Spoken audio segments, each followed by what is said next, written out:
बेटा जुबैर, ये लो। जुबैर, ये कितनी उंगलियां हैं? भाई इसको क्या मालूम, इसके अब्बू से पूछेंगे, इससे तो कम दिखाई देता है। यार मैंने कितनी बार कहा कि मेरे वाले साहब का मजाक ना उड़ाया करो। अब तुम्हारे बाबा की आंख ऐसी है तो हमारे क्या कसूर।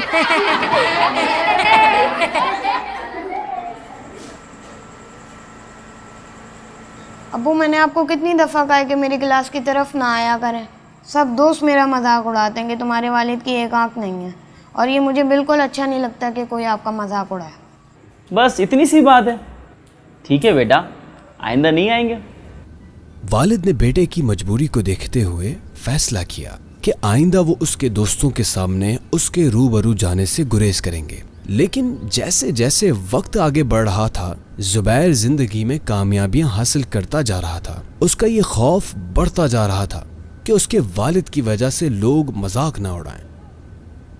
जुबैर जिंदगी में कामयाबियां समेटता हुआ जब शादीशुदा जिंदगी की तरफ जाने का सोचने लगा, तो बाप की कुजी उसके लिए एहसास कमतरी का बायस बनती जा रही थी, जिसके बाद उसने शादी से कबल ही बाप से अलहदगी का फैसला किया। खैरत बेटा, कहीं जा रहे हैं क्या? जी। कुछ बताया भी नहीं है, यूं ही चुपचाप। जिंदगी के सफ़र की शुरुआत है, अभी मुझे बहुत कुछ करना है, शादी करनी है, इसलिए मैंने फ़ैसला किया है कि मैं अलग रहूँगा। आपको किसी चीज़ की ज़रूरत हो तो बता दीजिएगा। नहीं बेटा, मुझे आपकी कामयाबी चाहिए, जहां भी रहें आप खुश रहें। जुबैर ने वालिद से अलहदगी के बाद शादी कर ली। कुदरत ने उसे औलाद की नेमत से नवाजा। उसके पास घर, बीवी, बच्चे सब कुछ था। वो नफ्सियाती तौर पर बाप के बगैर जिंदगी को कबूल कर चुका था।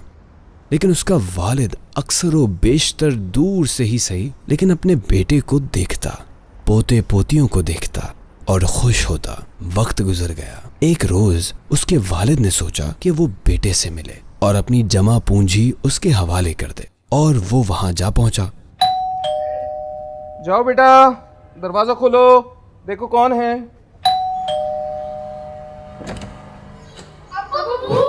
क्या हुआ? माजरत बेटा।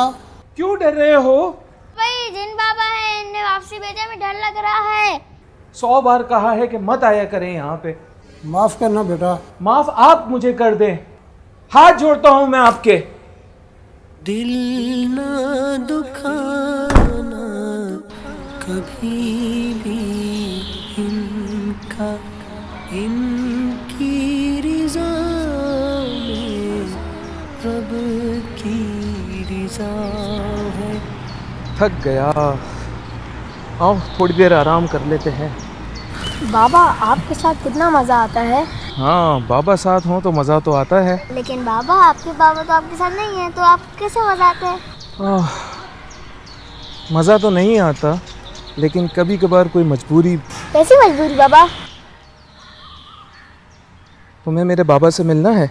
जी जी जी हम। चलो आज मैं आपको अपने बाबा और आपके दादा जान से मिलवाता हूँ। चलो।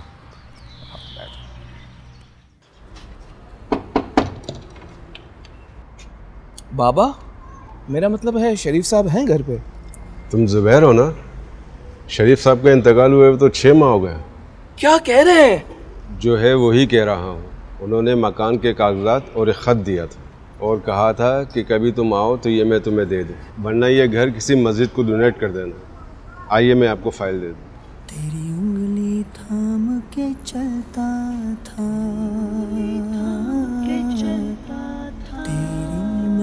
अस्सलामु अलैकुम वरहमतुल्लाहि वबरकातुहू। उम्मीद है तुम ठीक होगे। मैंने निहायत मुश्किल हालात में तुम्हें पढ़ाया और तुम्हारे लिए बड़ा आदमी बनने का ख्वाब देखा। मेरी एक आंख का होना तुम्हारे लिए हमेशा बाइस शर्मिंदगी रहा। मैंने जानकर भी कभी तुम्हें बताया। तुम छोटे थे, तुम्हें कैंसर हो गया था, तुम अस्पताल में एडमिट थे। मैं तुम्हारे ऑपरेशन की फीस लेकर, जो मेरी जमा पूंजी थी, लेकर अस्पताल की तरफ आ रहा था कि मेरा एक्सीडेंट हो गया और मेरी आंख में चोट आई। मुझे एम्बुलेंस के जरिए अस्पताल पहुंचाया गया। डॉक्टर ने कहा तुम्हारी आंख का ऑपरेशन करना पड़ेगा, वरना तुम्हारी आंख जाया हो जाएगी। मेरे पास 2 रास्ते थे, या तो मैं तुम्हारी जिंदगी बचाता या अपनी आंख। मैंने तुम्हारी जिंदगी को बचाने का फैसला किया। मैं खुश हूँ कि तुम आज कामयाब इंसान हो और तुमने अपनी जिंदगी को रायगा नहीं होने दिया, बल्कि पढ़ लिख कर खुद को और अपने बीवी बच्चों को अच्छी तरह संभाल लिया। रशीद भाई को मकान के कागजात दे रहा हूँ, चाहो तो रख लेना, चाहो तो इसे बेचकर इसका पैसा अल्लाह के घर की तामीर के लिए वक्फ कर देना। फकत तुम्हारा वालिद। चाचा, ये फाइल आप अपने पास रखें और इसे बेच के इसकी रकम किसी मस्जिद में डोनेट कर दीजिएगा और मुझे मेरे बाबा की कब्र बताएं। दूसरों का मजाक उड़ाना हमारा मामूल बनता रहा है, जबकि कुरान मजीद फुरकान हमीद में अल्लाह ताला ने इरशाद फरमाया, मर्द दूसरे मर्दों पर ना हंसें, हो सकता है कि वो उन हंसने वालों से बेहतर हों, और ना औरतें दूसरे औरतों पर हंसें, हो सकता है कि वो उन हंसने वालियों से बेहतर हों, और आपस में किसी को ताना ना दो। जबकि वालिदैन की इताअत और हुकूक के बारे में तो कुरान और हदीस में मुतअद्दिद बार कहा गया, और तुम्हारे रब ने हुक्म फरमाया कि उसके सिवा किसी की इबादत ना करो और माँ बाप के साथ अच्छा सलूक करो। अगर तेरे सामने उनमें से कोई एक या दोनों बुढ़ापे को पहुंच जाएं, तो उनसे उफ तक ना कहना और उन्हें ना झड़कना और उनसे खूबसूरत नरम बात कहना।